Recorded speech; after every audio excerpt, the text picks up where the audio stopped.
With a net worth of more than $56 billion, Forbes ranks former New York City Mayor Michael Bloomberg as the 10th richest person on the planet. Bloomberg has reportedly given more than $6 billion to charity over the years, mainly to a network of progressive causes focused around 5 major issues: the environment, public health, government innovation, and the arts and education. And now that Bloomberg is considering a run for president, Politico reports his political team is calling on the recipients of his money to support his potential bid for the White House. Joining me now from Miami is the reporter behind that story, Mark Caputo. Mark, welcome. Great to have you with us. First of all, who makes up this network of people that Bloomberg has given money to? Well, almost anyone who's involved in gun control, climate change. There's a lot of people in the education industry now. Not everybody understand that Bloomberg has funded charter school efforts, which some in the education industry, certainly in the public school industry, don't like. But this is a vast, vast unofficial network. Now, his people, Bloomberg's people, are not saying, hey, look, we gave you this money in the past, so pony up and support us. Well, what they are saying is, hey, look, are you with us? We know you like Michael Bloomberg. We know you think he's authentic. He's planning to run for president, or at least thinking about it. So what do you think? And so far, from what we hear, the response has been good. But understand, we don't hear everything. We kind of only hear little bits and pieces.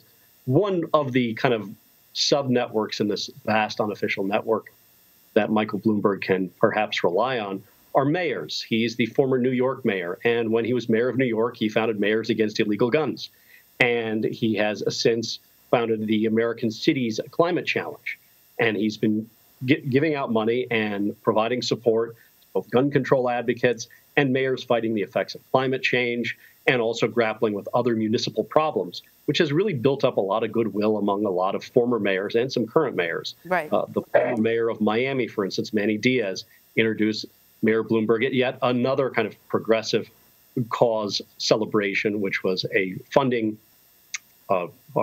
dinner for the American Immigration Action Network. And Mayor Diaz wants him to run for president. And the former mayor of Philadelphia, Michael Nutter, also wants him to run for president, and on and on and on. So a lot of people who have interfaced with Mayor Bloomberg over the years really like him. But, this is politics, and there's only so far that, say, charitable money in the past will go toward a potential candidate in the future when it comes to partisan political support. Well, also, that's right. You say this is politics, and don't these charitable causes run the risk of alienating some supporters if they appear too partisan? Certainly. And if you happen to run one of these networks, one of these groups that have or has relied on support from Mayor Bloomberg, if you're a 501c3, for instance, you don't want to engage in overt political support because that kind of violates your tax-exempt status. So there's a bit of a delicate balancing act, and there's kind of these delicate conversations that are happening. Kevin Sheekey, who is one of the top political advisors for Mayor Bloomberg, when he's talking to people, and I mentioned, look, are you having these delicate conversations? He says, well, no one's ever accused me in the past of being delicate. However, he says they are being very mindful of this. And his line to me was that no effort, no campaign for Michael Bloomberg begins without the input of a good accountant and a good lawyer. So they're certainly dotting their I's and crossing their T's.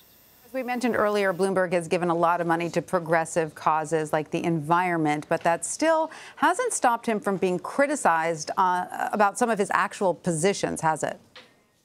That's true.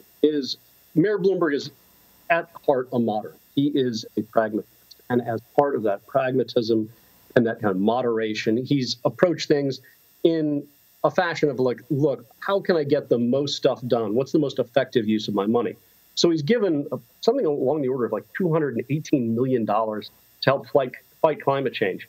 And within that money, the bulk of that money has gone to the Sierra Club for its Beyond Coal effort. And there's something on the order of 218 coal-fired power plants that have been shut down as a result of Mayor Bloomberg's money that have gone to the Sierra Club. However, as a pragmatist, Michael Bloomberg is not anti-fossil fuels across the board. He supports some nuclear power. He believes that you have to do something to kind of phase out of fossil fuels and, in order to go into renewables. As a result, there are some people who think, look, he's not being really legitimate about this. You can't fight climate change and still, for instance, support the use of ethanol. So there are some purists who think he's not pure enough. But this is a thing that you frequently come across in either a Democratic primary or a Republican primary. Primaries are about purity, and he's going to be facing all these purity. All right. Political reporter Mark Caputo, thank you so much for sharing your insight with us. Thank you.